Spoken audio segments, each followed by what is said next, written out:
Halo teman-teman semua, kembali lagi di Manggala Law Center YouTube channel.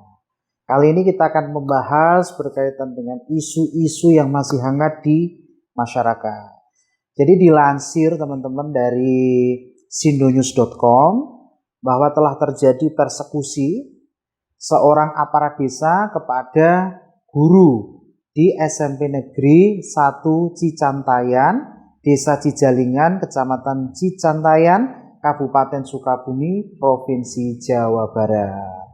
Nah, teman-teman semua, dilansir juga dari Kompas pada tanggal 13 Maret 2021 bahwa Pak Eko Purcahyanto, ini nama guru yang dipersekusi, sebenarnya sudah islah. Namun beliau juga terganggu secara psikologis, terutama keluarga beliau. Nah, seperti itu. Namun sebelum kita bahas secara komprehensif, lihat dulu cuplikan berikut ini.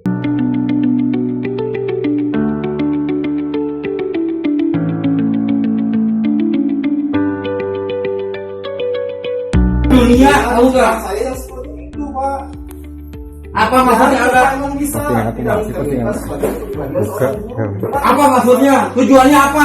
Kalau saya itu memang nggak ada tujuan apa-apa, Pak. Saya cuma Kenapa posting di Facebook? posisinya kan nggak berani menyebut desa, nggak berani. Ada. Apa menurut berani desa? Itu kan sungai, saya nyebutnya bukan jalan. Ada desa itu baca dong Pak, betul lagi. Iya, nah itulah fenomena yang terjadi di masyarakat kita. Nah, kali ini kita akan membahas isu tersebut dalam 4 aspek.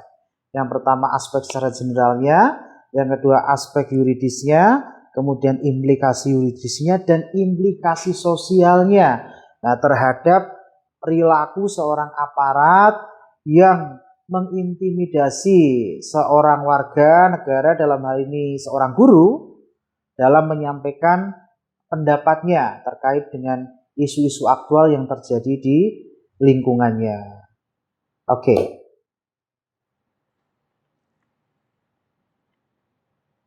Iya, jadi sebenarnya kalau kita sadar secara betul bahwa negara kita adalah negara hukum yang menganut sistem demokrasi, artinya kedaulatan berada di tangan rakyat dan dilaksanakan menurut undang-undang.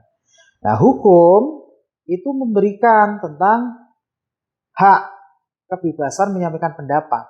Artinya kalau terjadi suatu persekusi, orang menyampaikan pendapat di media sosial, katakanlah Facebook, tentang kondisi lingkungan seperti jalan rusak, ataupun hal apapun yang berkaitan dengan kebijakan negara, atau hal-hal yang ditujukan untuk kesejahteraan masyarakat, termasuk domain publik seperti infrastruktur yang rusak dan selain sebagainya, diintimidasi, itu merupakan bentuk daripada arogansi kekuasaan, arogansi seorang pejabat terhadap warga negara yang sebenarnya di mata hukum mereka itu sama. Jadi di mata hukum itu tidak ada warga negara yang memiliki privilege tertentu. Jadi ini adalah bentuk daripada arogansi kekuasaan.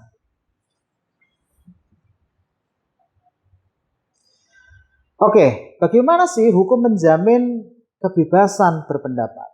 Seperti yang tadi saya katakan, sebenarnya nih teman-teman, hukum itu sudah mengakomodir ya, dalam konteks Indonesia. Kita bisa lihat dalam konstitusi kita, konstitusi itu Undang-Undang Dasar Negara Republik Indonesia tahun 1945 terkait dengan kebebasan menyampaikan pendapat. Kita lihat di dalam ketentuan pasal 28E Undang-Undang Dasar Negara Republik Indonesia tahun 1945, ketentuan dalam ayat 3, bahwa setiap warga negara berhak untuk berserikat, berkumpul dan menyampaikan pendapat.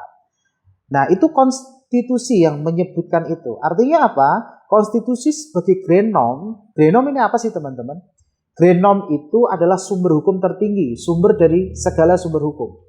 Jadi grenom mengatakan bahwa semua warga negara berhak menyampaikan pendapat. Artinya hukum memberikan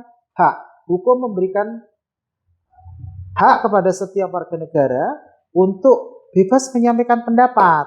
Nah, namun perlu kita tahu bahwa dalam menyampaikan pendapat itu kita harus menghormati hak hukum orang lain juga. Sudah diatur juga di dalam ketentuan pasal 6 Undang-Undang Nomor 9 Tahun 1998 tentang kemerdekaan menyampaikan pendapat di muka umum. Nah, apa saja yang harus diperhatikan supaya pendapat kita, kritik kita tidak menyinggung personal orang, ya, tidak menyinggung orang sehingga melaporkan balik nih teman-teman yang mau menyampaikan kritik ataupun saran kepada pihak pemerintah. Nah, ada 5 hal yang perlu diperhatikan. Pertama, dalam menyampaikan pendapat harus memperhatikan hak-hak atau menghormati hak-hak asasi, hak-hak orang lain. Yang kedua, di dalam menyampaikan pendapat harus memperhatikan moralitas yang berlaku di dalam ruang publik atau ruang umum. Yang ketiga, harus mentaati peraturan perundang-undangan yang berlaku. Yang keempat, teman-teman semua jangan lupa jangan sampai pendapat kita bertentangan dengan ketertiban umum. Jadi kita harus menjaga keamanan dan ketertiban umum. Dan yang terakhir adalah tetap menjaga persatuan dan kesatuan bangsa. Nah, itu 5 hal yang harus diperhatikan. Artinya secara tegas saya bisa katakan hukum sudah memberikan kepastian terkait dengan hak menyampaikan pendapat di muka umum di dalam konstitusi dan di dalam Undang-Undang Nomor 9 Tahun 1998 tentang kemerdekaan menyampaikan pendapat di muka umum. Oke, sekarang akibat hukum bagi seseorang subjek hukum itu yang saya maksud adalah warga negara. Subjek hukum yang menghalang-halangi subjek hukum lain menyampaikan pendapat di muka umum berdasarkan ketentuan pasal 18 Undang-Undang Nomor 9 Tahun 1998 tentang kemerdekaan menyampaikan pendapat di muka umum itu adalah bentuk kejahatan. Kalau kita lihat di dalam ketentuan ayat 2-nya. Dan apa ancaman pidananya? Barang siapa ya melakukan atau menghalang-halangi orang menyampaikan pendapat dengan kekerasan atau ancaman kekerasan, dia bisa dipidana 1 tahun. Itu dalam ketentuan ayat 1-nya. Artinya implikasi yuridisnya adalah subjek hukum yang menghalang-halangi subjek hukum lain menyampaikan pendapat, dia dapat dipidana 1 tahun.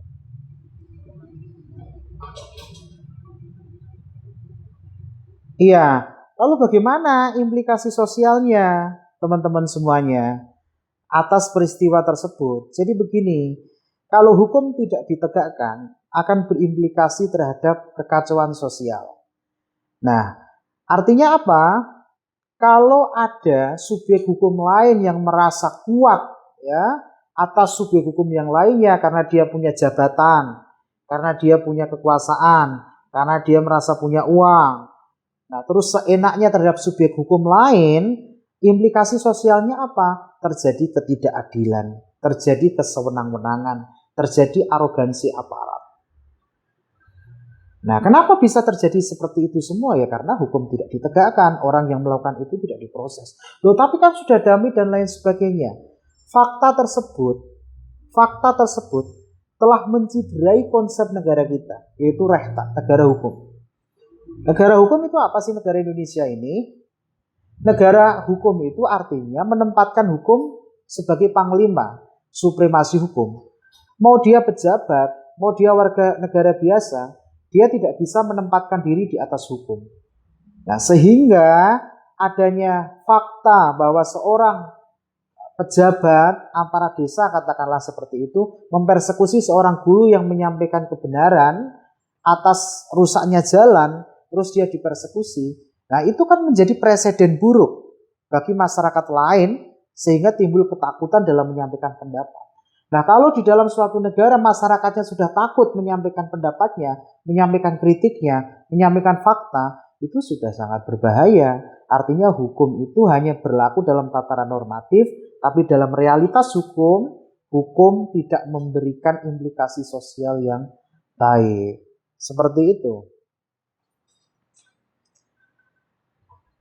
Oke, teman-teman semuanya. Jadi sebelum gua close nih video, Saya menyampaikan kepada Bapak Eko Purcahyanto untuk tetap kritis.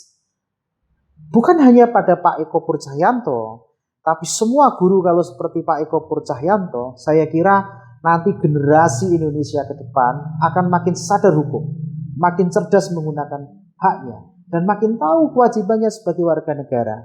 Jadi jangan pernah takut ketika Anda diintimidasi siapapun. Gitu, karena orang yang mengintimidasi orang lain atas nama predikat jabatannya, dia sebenarnya orang yang sangat lemah karena dia tidak mampu berdiri sendiri atas namanya sendiri.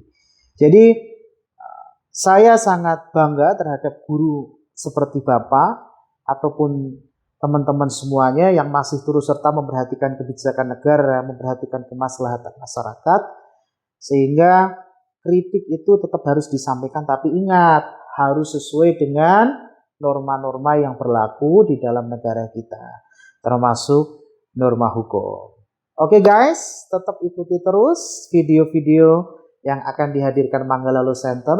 Like, comment, share, and subscribe supaya video kita berkembang, masyarakat kita semakin sadar hukum, semakin cerdas, semakin tahu hak dan kewajibannya. Oke, terima kasih. Tetap tonton video-video selanjutnya. Sadar hukum lebih baik. Mantap.